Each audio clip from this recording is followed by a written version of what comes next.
നമസ്കാരം. എല്ലാവർക്കും KSR ക്ലാസിൻ്റെ 28ാം ഭാഗത്തിലേക്ക് സ്വാഗതം. ഇന്ന് DCRG death come retirement gratuity അതിനെക്കുറിച്ചാണ് പറയുന്നത്. Death come retirement gratuity.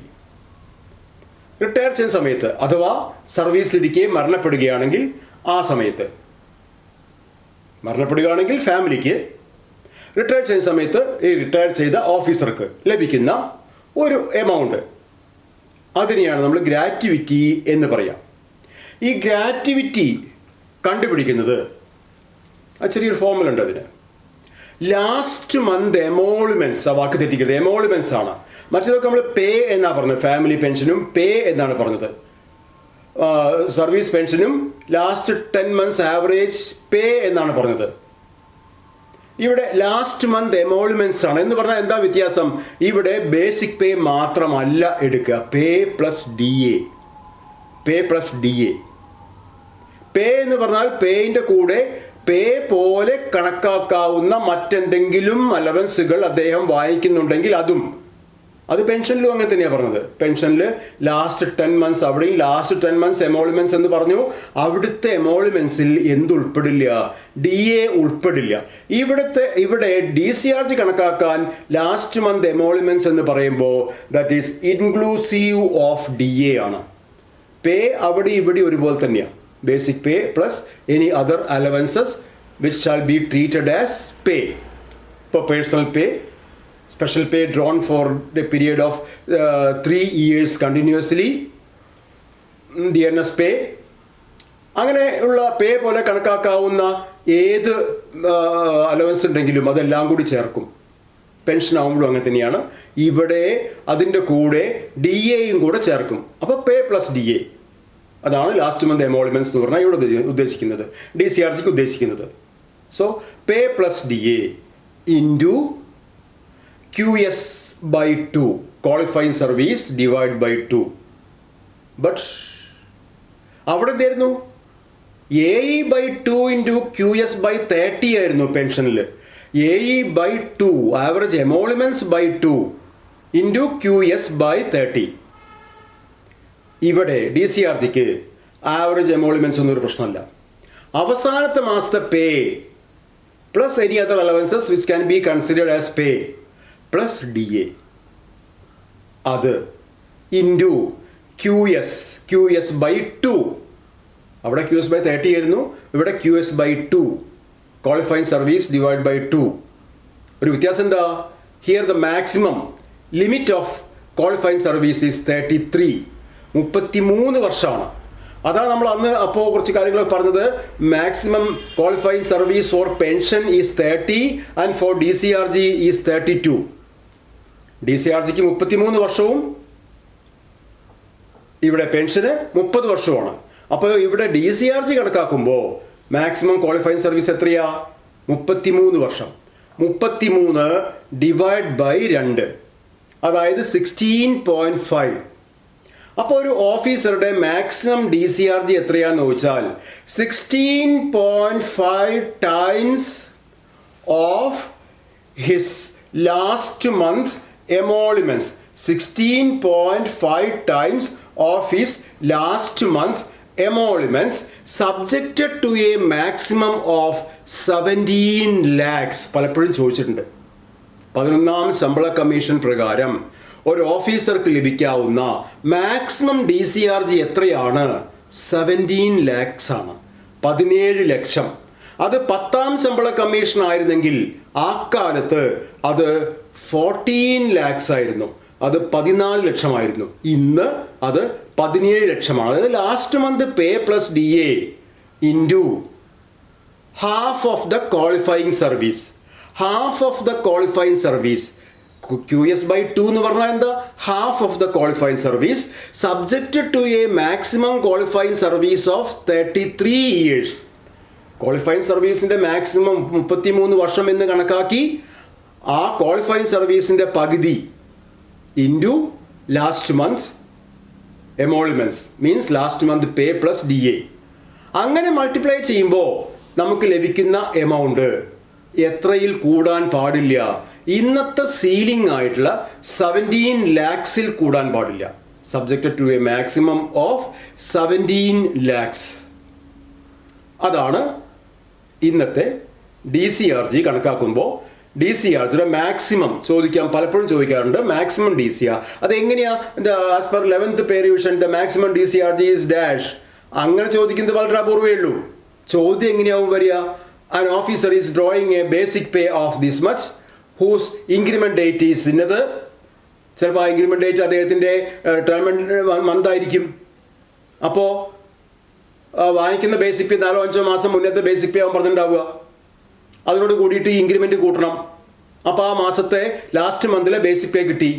And drawing a DA of 20%. എന്തൊരു പേഴ്സൺ തന്നിട്ടുണ്ടാവും DAയുടെ. ആൻഡ് HRA തന്നിട്ടുണ്ടാവും. അയാൾ വേറെ ഹിൽ ട്രാക്ക് അലവൻസ് വാങ്ങിയിരുന്നൊക്കെ പറഞ്ഞിട്ടുണ്ടാവും. അയാൾ പിന്നെ എന്താ പറയുക PCA വാങ്ങിയിരുന്നു എന്ന് പറയുന്നുണ്ടാവും. അതൊന്നൊക്കെ നമ്മളെ കൺഫ്യൂസ് ചെയ്യിക്കാനാണ്. നമുക്ക് എന്ത് മാത്രം മതി? Pay plus other allowances which can be consider as pay എന്ന് പറഞ്ഞാൽ ഏതൊക്കെയാണ്? അത് പേഴ്സണൽ പേ ഉണ്ടെങ്കിൽ അത്, ഡിയർനെസ് പേ ഉണ്ടെങ്കിൽ അത്, സ്പെഷ്യൽ പേ ഉണ്ടെങ്കിൽ അതെന്ന് പറയാൻ പറ്റില്ല. സ്പെഷ്യൽ പേ ലാസ്റ്റ് 3 years കണ്ടിന്യൂസ് ആയിട്ട് വാങ്ങിക്കൊണ്ടിരിക്കുന്നതാവണം. അങ്ങനെ ഉണ്ടെങ്കിൽ അത് മാത്രമേ നോക്കണ്ടൂ. പ്ലസ് DAയും കൂടി നോക്കണം. ഇതല്ലാതെ അയാൾ എന്ത് അലവൻസ് വാങ്ങിയിട്ടുണ്ടെങ്കിലും നമ്മൾ ആ ഭാഗത്തേക്ക് നോക്കണ്ട. അപ്പോൾ അത് നമ്മൾ ടോട്ടൽ ചെയ്യുന്നു. എന്നിട്ടോ date of birth is this one, ended in service this one, date of birth തന്നിട്ടുണ്ടാവും, സർവീസ് എൻട്രി ചെയ്ത് ഡേറ്റ് തന്നിട്ടുണ്ടാവും. അപ്പോൾ നമ്മൾ എന്ത് കണ്ടുപിടിക്കണം? ക്വാളിഫൈങ് സർവീസ് കണ്ടുപിടിക്കണം. അങ്ങനെ ക്വാളിഫൈങ് സർവീസ് കണ്ടുപിടിച്ച് നമുക്ക് 35 കിട്ടി. അപ്പോൾ നമുക്ക് ഇവിടെ നേരത്തെ ശരിയാക്കി വെച്ച പേ പ്ലസ് DA ഇൻറ്റു 35/2 പറ്റുമോ? ഇല്ല. 35 33ലേക്ക് ലിമിറ്റ് ചെയ്യണം. 33 ഡിവൈഡ് ബൈ 2 അതായത് 16.5. ഇയാൾ last month pay plus DA into 16.5 നമുക്കൊരു 17,50,000 കിട്ടിയെന്നായിരിക്കുക. കറക്റ്റായിട്ട് കിട്ടി. 17,50,000 അതുണ്ടാവും ഓപ്ഷനിൽ, ആദ്യത്തെ ഓപ്ഷനായിട്ട് തന്നെ. അത് എഴുതാൻ പാടില്ല. അങ്ങനെയാണ് ക്വസ്റ്റ്യൻ വരിക. നമുക്കറിയണം എന്ത് ആ ടൈമിൽ ഇത് എത്രയായിരുന്നു, ഏത് DCRG ലിമിറ്റ് എത്രയായിരുന്നു. ചിലപ്പോൾ നിങ്ങൾക്ക് ഇത് ഈ പിന്നെ 1/7/19 മുന്നേ ഉള്ള ഡേറ്റിലാവും തന്നിട്ടുണ്ടാവുക. 1/7/19 മുന്നേ ഉള്ള ഡേറ്റിൽ ആയിരിക്കും നിങ്ങൾക്ക് തന്നിട്ടുണ്ടാവുക. ഇയാൾ റിട്ടയർ ചെയ്തത് DCRG കണക്കാകുമ്പോൾ. അപ്പോൾ ആ ഡേറ്റിലെ DCRGയുടെ ലിമിറ്റ് 14 lakhs ആയിരുന്നു, 10ാം ശമ്പള കമ്മീഷൻ. അപ്പോൾ ഇത് DCRG മാത്രമല്ല, പെൻഷനാണെങ്കിലും ഏതാണെങ്കിലും നിങ്ങൾക്കൊരു പ്രോബ്ലം തരുമ്പോൾ, ഇപ്പോൾ TA എന്നാണെങ്കിലും നിങ്ങൾക്കൊരു പ്രോബ്ലം സോൾവ് ചെയ്യേണ്ടി വരുമ്പോൾ അത് സംഭവിച്ച സമയം, ഇപ്പോൾ പേ ഫിക്സേഷൻ ആണെങ്കിലും എന്താണെങ്കിലും അത് സംഭവിച്ച സമയം 10th പേ റിവിഷൻ്റെ കാലയളവിലാണോ 11th പേ റിവിഷൻ്റെ കാലയളവിലാണോ എന്ന് നിങ്ങൾക്ക് അറിയണം. അതിന് മുന്നേ ഉള്ളത് അത്ര നോക്കണ്ട. അപ്പോൾ ആ പീരീഡിലുള്ള വ്യത്യാസം 10th പേ റിവിഷൻ സമയത്താണെങ്കിൽ 14 lakhs ആണ് മാക്സിമം DCRG. ഇപ്പം അത് 17 lakhs ആണ്. അതിൽ കൂടാൻ പാടില്ല. നിങ്ങൾക്ക് തരുന്ന ക്വസ്റ്റ്യനിൽ ചിലപ്പോൾ DCRG കണക്കാക്കുമ്പോൾ അത് 17 ലക്ഷത്തിൽ കൂടുതലുണ്ടാവും. ആ എമൗണ്ട് ഓപ്ഷൻസിലുണ്ടാവും. നിങ്ങളത് ബബിൾ ചെയ്യരുത്. അവിടെ 17 lakhs ആക്കിയിട്ട് അത് എന്താ പറയുക, അതവിടെ നിജപ്പെടുത്തണം. 17 lakhs എന്ന് നൽകി. അപ്പോൾ അതാണ് ഇപ്പോഴത്തെ മാക്സിമം DCRG. ഇനി ഈ DCRGക്ക് മാക്സിമം ക്വാളിഫൈങ് സർവീസ് 33 years ആണെന്ന് പറഞ്ഞല്ലോ. അതിനൊരു മിനിമം ക്വാളിഫൈങ് സർവീസും കൂടിയുണ്ട്. എന്താ അതിൻ്റെ മിനിമം ക്വാളിഫൈങ് സർവീസ്? 5 years ആണ് അതിൻ്റെ മിനിമം ക്വാളിഫൈങ് സർവീസ്. ഒരു ഓഫീസർക്ക് DCRG ലഭിക്കാൻ വേണ്ട മിനിമം ക്വാളിഫൈങ് സർവീസ് എന്ന് പറഞ്ഞാൽ അത് 5 years ആണ്. 5 വർഷത്തിൽ കുറവ് സർവീസേ ഉള്ളൂ എങ്കിൽ അവിടെ DCRG ഇങ്ങനെയല്ല കണക്കാക്കുക. DCRG അതിൻ്റെ ഫോർമുല വെച്ച് കണക്കാക്കണമെങ്കിൽ മിനിമം 5 വർഷമെങ്കിലും അദ്ദേഹത്തിന് സർവീസ് വേണം. ഇനിയിപ്പോൾ 5 വർഷം സർവീസ് ഇല്ല, 5 വർഷം സർവീസ് ഇല്ല അദ്ദേഹത്തിന്, 5 വർഷത്തിൽ താഴെ സർവീസേ ഉള്ളൂ. 5 വർഷത്തിൽ താഴെ സർവീസുള്ള ഒരു ഓഫീസറുടെ DCRG ഇതൊക്കെ എപ്പോഴാണ് സംഭവിക്കാൻ? ഒരു ഓഫീസർ മരിച്ചു, എങ്ങനെ? Before completing even 5 years of service. അങ്ങനെയാണെങ്കിൽ അദ്ദേഹത്തിന് 6 times of the last month emoluments ആണ്. 6 times 6 ഇരട്ടി അവസാനത്തെ മാസത്തെ പേ പ്ലസ് ഡി എ അതിൻ്റെ 6 times ആണ് given to the family of officers who died even before completing 5 years of service. 5 വർഷത്തിൽ കുറവാണെങ്കിൽ. But after completing 1 year of 1 വർഷം സർവീസ് കൂടുതലും 5 വർഷത്തിൽ കുറവും ആ സമയത്താണ് മരിച്ചത്.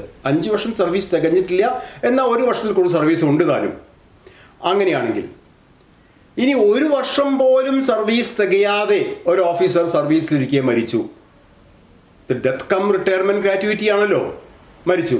അപ്പോൾ വളരെ double of last month pay and allowances.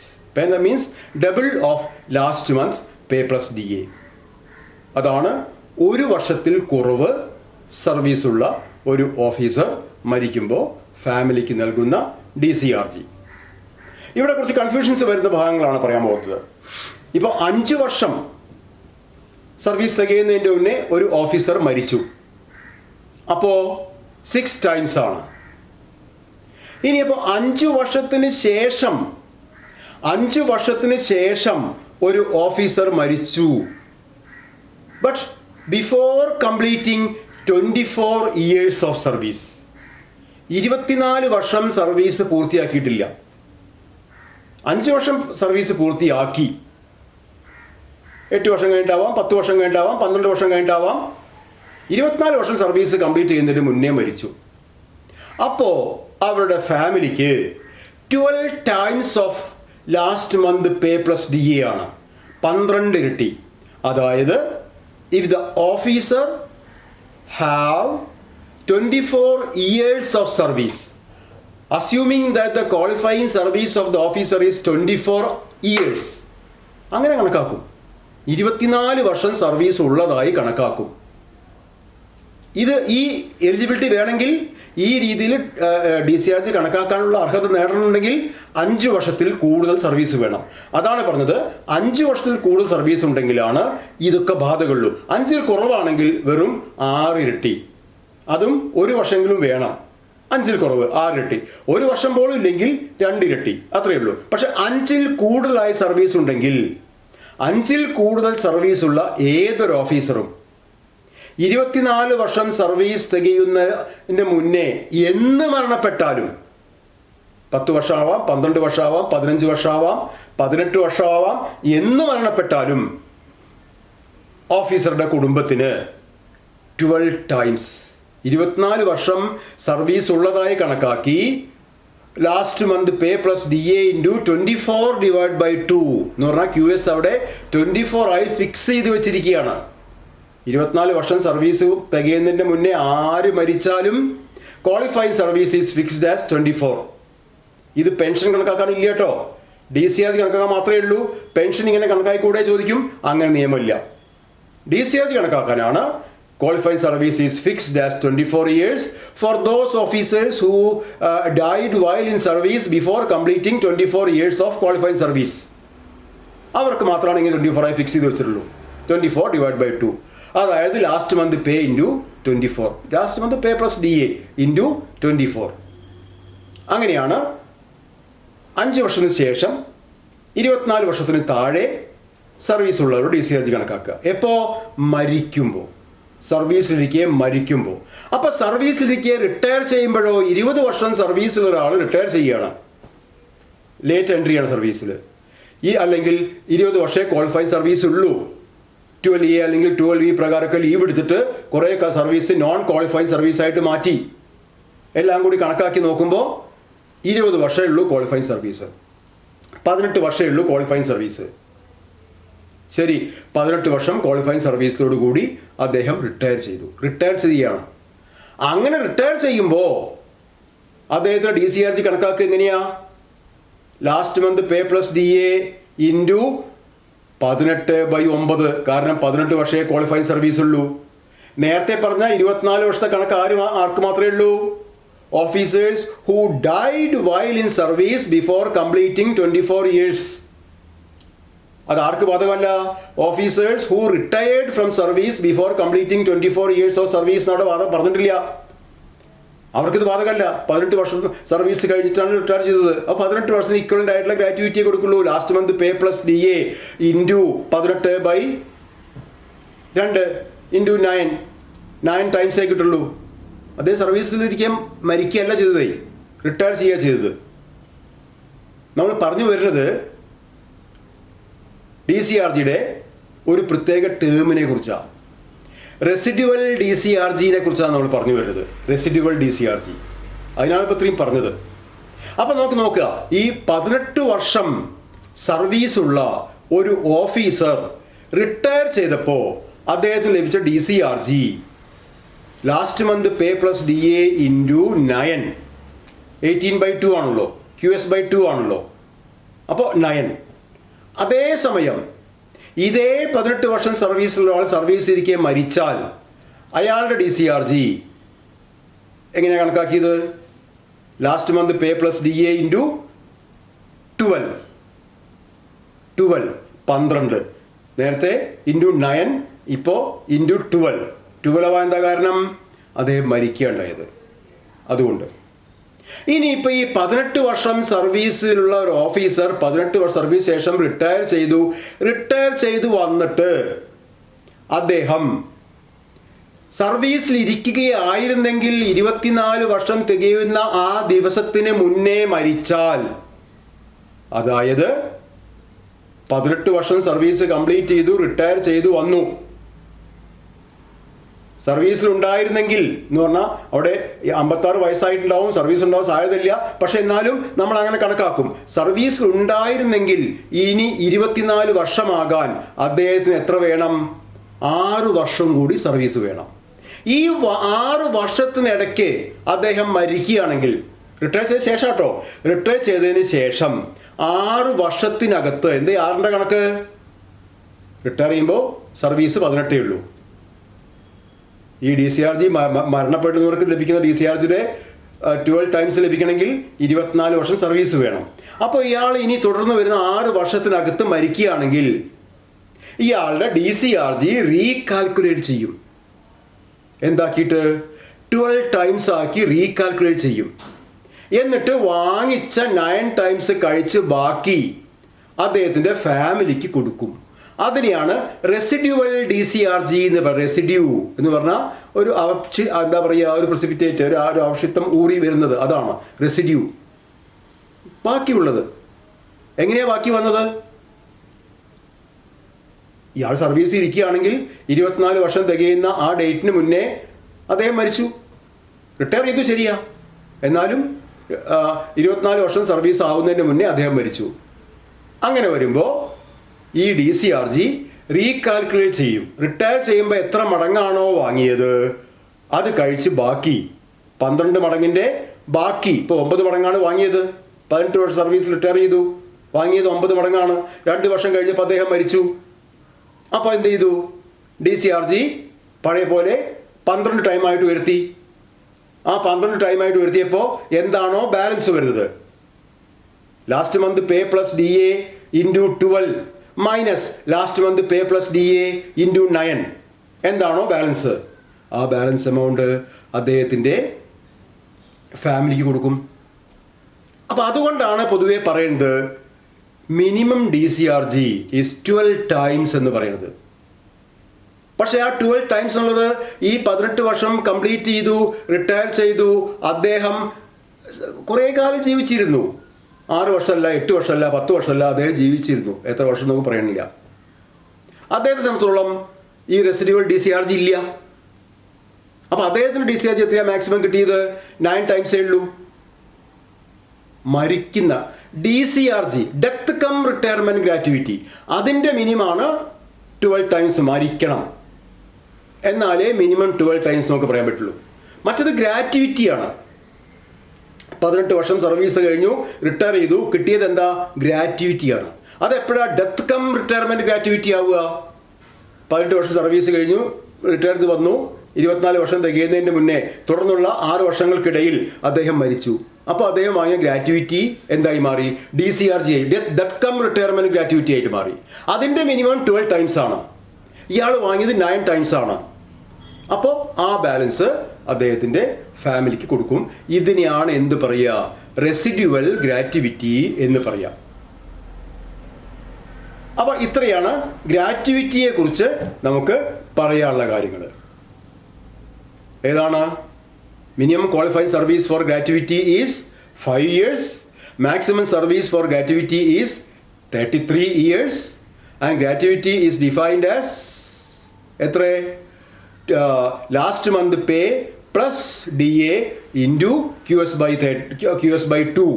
That is the formula for calculation of gratuity. അതായത് ഓരോ കംപ്ലീറ്റഡ് ആ ഫോർമുല നമ്മളൊന്ന് സെൻറ്റൻസിലാക്കി നോക്കൂ. Last month pay plus DA into QS by 2. അത് തിരിച്ചു പറയാം. Last month pay plus DA divide by 2 into QS. രണ്ടും ഒന്ന് തന്നെയാണല്ലോ. മാത്തമാറ്റിക്സ് കുറച്ചൊക്കെ അറിയുന്നവരാവില്ലേ നിങ്ങൾ? ഒരുപാട് അറിയുന്നവരും ഉണ്ടാവും. Last month pay divide by 2 into QS എന്ന് പറയുന്നതും last month pay into QS by 2 എന്ന് പറഞ്ഞ ഒന്ന് തന്നെയല്ലേ? അപ്പോൾ നമുക്കൊന്ന് സെൻറ്റൻസിലേക്ക് ആക്കി നോക്കിയാലോ. For each completed years half month pay and DA ഏത് മാസത്തെ? ലാസ്റ്റ് മന്തിലെ നിങ്ങൾക്ക് ലഭിക്കുകയാണ്.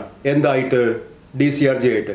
നിങ്ങൾ അവസാനത്തെ മാസം വാങ്ങിച്ച pay and allowance pay plus DAയുടെ പകുതി ഓരോ കംപ്ലീറ്റഡ് ഇയേഴ്സിനും നിങ്ങൾക്ക് അഡീഷണൽ ആയിട്ട് തരികയാണ്. നിങ്ങൾ റിട്ടയർ ചെയ്ത് പോകുമ്പോൾ എന്താണോ നിങ്ങളുടെ ബേസിക് പേ പ്ലസ് DA അതിൻ്റെ പകുതി നിങ്ങൾ കംപ്ലീറ്റ് ചെയ്ത ഓരോ വർഷത്തിനും നിങ്ങൾക്ക് പാരിതോഷികമായിട്ട് തരികയാണ്. നിങ്ങൾ സർവീസ് കയറുന്നത് 30-32 കൊല്ലം മുന്നേ ആയിരിക്കും. അന്ന് നിങ്ങളുടെ ബേസിക് പേ എന്ന് പറഞ്ഞാൽ 600 രൂപയോ 700 രൂപയോ 800 രൂപയൊക്കെ ആയിരിക്കും, 1200 ആയിരിക്കും ബേസിക് പേ ഒരു പക്ഷേ ഈ റിട്ടയർ ചെയ്ത് പോകുമ്പോഴത്തെ നിങ്ങളുടെ ബേസിക് പേ 60,000 70,000 ഒക്കെ ആയിരിക്കും. അതിൻ്റെ DA കൂടി എല്ലാം ചേർത്ത് നിങ്ങളൊരു 80,000 90,000 ഒക്കെ ശമ്പളം വാങ്ങുന്നുണ്ടാവും. അതിൻ്റെ പകുതി നിങ്ങൾ സർവീസ് കയറിയ ആ വർഷം തൊട്ട് റിട്ടയർ ചെയ്യുന്ന ആ വർഷം വരെ ഓരോ വർഷത്തേക്കും നിങ്ങൾക്ക് തരികയാണ് സ്പെഷ്യലായിട്ട്. അതാണ് ഗ്രാറ്റുവിറ്റി എന്ന് പറഞ്ഞാൽ. അതിനെ ഡെത്തുമായി ബന്ധപ്പെടുത്തി പറയുമ്പോഴാണ് death come retirement gratuity. Retire ചെയ്യുന്ന ആൾക്കാർക്ക് മാത്രമല്ല, സർവീസിലിരിക്കെ മരിക്കുന്നവർക്കും ഇത്തരത്തിലുള്ള ഗ്രാറ്റുവിറ്റി ഉണ്ട്. അങ്ങനത്തെ ഗ്രാറ്റുവിറ്റിയാണ് മിനിമം 5 വർഷമെങ്കിലും സർവീസുള്ള ഒരു ഓഫീസർ സർവീസിലിരിക്കെ മരിച്ചാൽ അദ്ദേഹത്തിന് 24 വർഷം സർവീസുള്ളതായി കണക്കാക്കി 12 മടങ്ങ് അദ്ദേഹത്തിന് ലാസ്റ്റ് മന്ത് പേ പ്ലസ് DAയുടെ എമൗണ്ടിൻ്റെ തുല്യമായിട്ടുള്ള എമൗണ്ട് ഗ്രാറ്റുവിറ്റി ആയിട്ട് ലഭിക്കും. അതിലപ്പുറം സർവീസ് ഉണ്ടെങ്കിലോ ബൈ 2 ആണ്. 30 വർഷം സർവീസ് ഇരിക്കെ മരിച്ചു, 15 times ആണ് അദ്ദേഹത്തിൻ്റെ ഫാമിലിക്ക് കിട്ടുന്ന ഗ്രാറ്റുവിറ്റി. 30 വർഷം സർവീസിലുള്ള റിട്ടയർ ചെയ്തു, അതും 15 times ആണ്. അവിടെ റെസിഡ്യുവൽ ഗ്രാറ്റുവിറ്റി ഒന്നുമില്ല. ഈ മിനിമം 12 timesന്റെ കാര്യം അവിടെ ഇല്ല. മിനിമം 12 times ഓഫ് ഗ്രാറ്റുവിറ്റി എന്ന് പറഞ്ഞാൽ ആർക്കാ? Those officers who are either died or retired before completing 24 years of service. അപ്പോൾ ഈ retired before completing 24 years of service എന്ന് പറഞ്ഞാൽ അവർക്ക് ഈ 12 times കിട്ടണമെന്നുണ്ടെങ്കിൽ that is in the form of residual gratuity. അതെങ്ങനെയാണ് കിട്ടുക? അയാൾ 24 years ഓഫ് സർവീസ് ആവുന്നതിന് മുന്നേ റിട്ടയർ ചെയ്തു. ഇനി 24 years ഓഫ് സർവീസ് ആവാൻ എത്ര കാലം ബാക്കിയുണ്ടോ അതിലിടയ്ക്ക് ഇദ്ദേഹം മരിക്കുകയാണെങ്കിൽ അദ്ദേഹത്തിന് റെസിഡ്യുവൽ ഗ്രാറ്റുവിറ്റിക്ക് അർഹതയുണ്ട്. അപ്പോഴാണ് മിനിമം 12 times അവർക്ക് കിട്ടുന്നത്. അപ്പോൾ അത്രയ്ക്കൊന്നും ഡെപ്തിലേക്ക് പോകണ്ട. ഈ കാര്യങ്ങൾക്ക് ഓർമ്മ വയ്ക്കുക. 11th പേ കമ്മീഷൻ പ്രകാരം 17 lakhs ആണ് മാക്സിമം DCRG. സർവീസ് 5 വർഷങ്ങളിൽ മിനിമം വേണം.